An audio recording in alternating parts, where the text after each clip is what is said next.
দেখুন খুন্তির সাহায্যে আমি চেপে চেপে ভালো করে একটা ডিম পরোটা আমার রেডি হয়ে গেল। দেখতেই পাচ্ছেন কতটা সুন্দর হয়েছে।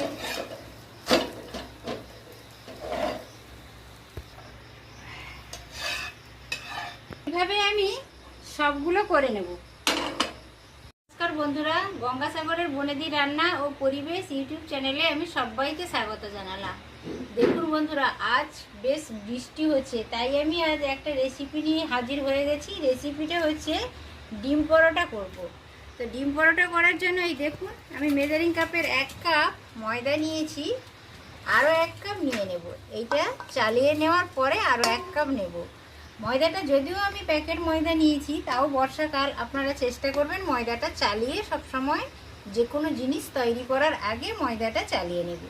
বন্ধুরা, এই মেজারিং কাপের 3 কাপ আর হাফ কাপ মানে 3.5 কাপ আমি ময়দা নিয়ে নিয়েছি। আপনারা আপনাদের পরিমাণ মতো ময়দাটা নিয়ে নেবেন। এরপর আমি লবণ দিয়ে দিলাম, কালো জিরে অল্প নিয়েছি, ছোট 1 চামচের 1 চামচ কালো জিরেটা দিয়ে দিলাম। আর ছোট 1 চামচের 1 চামচ নিয়েছি জিরে। লবণ দিলাম, কালো জিরে দিলাম আর গোটা জিরে দিলাম। এরপর আমি অল্প সাদা তেল দিয়ে দিলাম। এবার হাত দিয়ে ভালো করে এটাকে মাখিয়ে নিচ্ছি।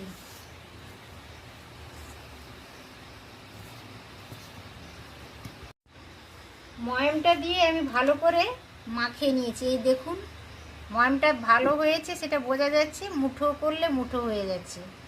এরপর আমি এই রুম টেম্পারেচারের জল দিয়ে আস্তে আস্তে অল্প অল্প জল দিয়ে একটা ভালো ডো বানিয়ে নেব।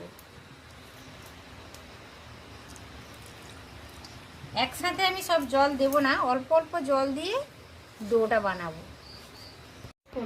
ময়দাটা ভালোভাবে একটা ডো বানিয়ে নিয়েছি, ভালো হয়েছে মাখানোটা। এরপর আমি অল্প রিফাইন অয়েল হাতে নিয়ে এর উপরে ভালো করে ঘষে দিলাম। এটা 10 মিনিটের জন্য ঢাকা দিয়ে রেখে দেব। বন্ধুরা, আমি ডোটাকে পিস পিস করে নিয়েছি, 12 পিস হয়েছে। 10 মিনিট রেস্টে রেখেছিলাম। অল্প ময়দা নিয়েছি, ময়দাটা ছড়িয়ে দিচ্ছি বেলনি চাকির উপরে। এবার আমি এটাকে বেলে নেব।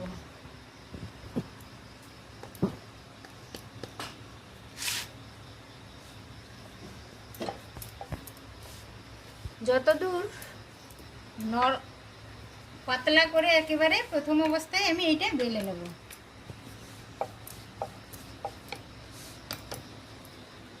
একেবারে পাতলা করে আমি এটা বেলে নিয়েছি। বাঁকা হলেও অসুবিধা নেই, আবার সেকেন্ডবার আমি করব এটা।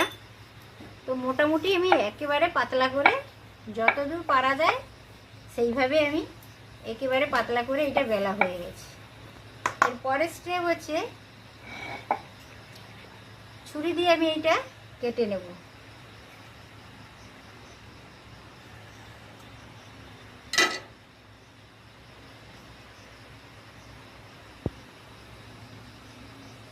এইভাবে ঘুরিয়ে ঘুরিয়ে রোল করে নেব পুরোটা। আপনারা তো জানেন পরোটার কিভাবে রোল করতে হয়।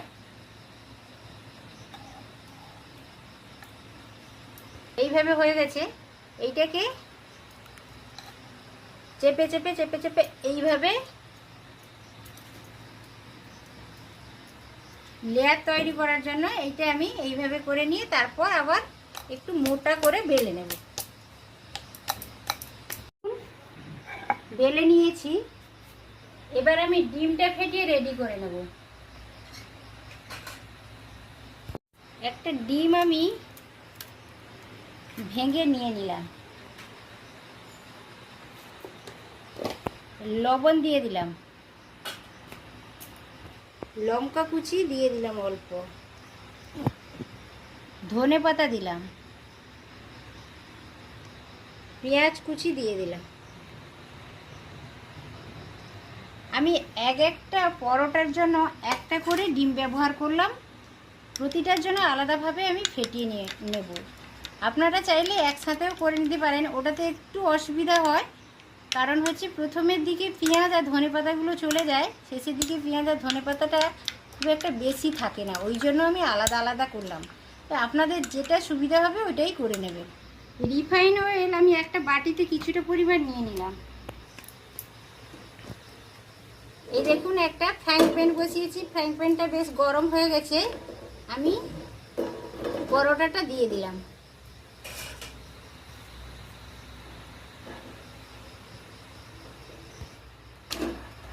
এটা ভালো করে আমি পরোটাটা সেঁকে নিচ্ছি, একটু চেপে চেপে চেপে চেপে। ভালোভাবে আমার সেঁকা হয়ে গেছে। এই দেখুন, এরপরে আমি অল্প তেল দিয়ে দিলাম, ভালো করে চেপে চেপে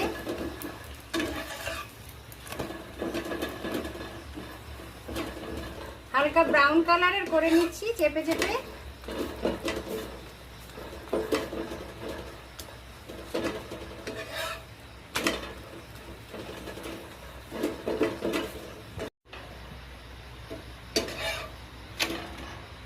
ডিমের মিশ্রণটা দিয়ে দেব।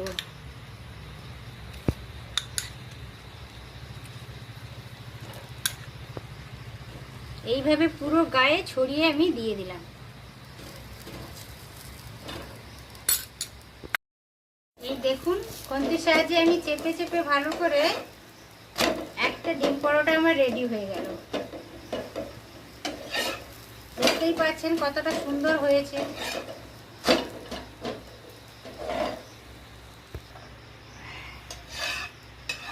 এভাবে আমি সবগুলো করে নেব।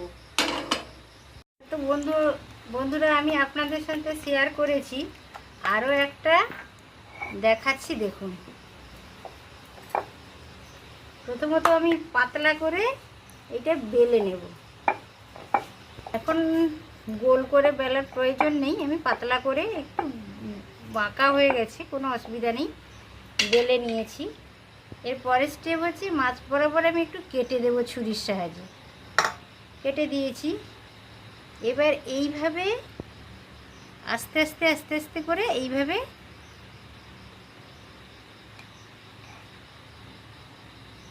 চেপে চেপে চেপে চেপে চেপে চেপে নিয়ে চলে যাব।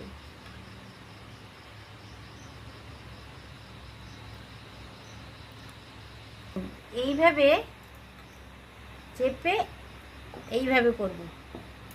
হাতের সাহায্যে সাইডগুলোকে একটু চেপে দেব। হাতের সাহায্যে ভালোভাবে এই যে চেপে দিয়েছি, এবার এইভাবে একটু চেপে নেব। তারপরে এইটা ভালো করে একটু মোটা সাইজের করে বেলে নেব। এবার আমি দ্বিতীয়বার করছি, এটা ভালো করে গোল করে করব আর একটু মোটা করব।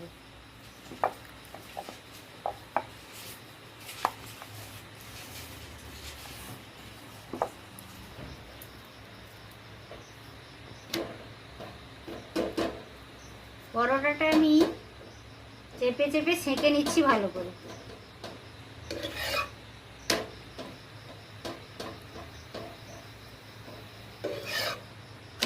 হালকা লালচে করে আমি দুদিকটাই ভালো করে সেঁকে নেব। এই দেখুন, আমি গ্যাসের ফ্লেমটাকে একটু লোই করলাম, হালকা লালচে হয়ে গেছে, চেপে চেপে আমি সেঁকে নিয়েছি। এই পর্যায়ে আমি চারিদিকে অল্প অল্প করে তেলটা স্প্রেড করে দেব, ছড়িয়ে দেব।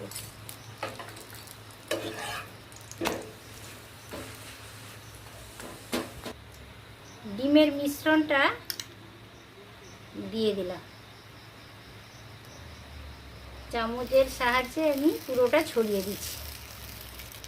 গ্যাসের ফ্লেমটা একেবারেই লোতে রেখেছি, না হলে ওই তলাইটায় আবার পুড়ে যাওয়ার ভয় থাকে।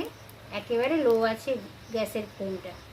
এই দেখুন কতটা সুন্দর হয়েছে, দেখুন দুই দিক আমি চেপে চেপে ভালো করে পরোটাটা ভেজে নিলাম। এই দেখুন হয়ে গেছে, সরিয়ে রাখলাম। 3 পিস হয়ে গেছে, আর বাকি পিসগুলো আমি এক্ষুনি করে নেব ওই একইভাবে।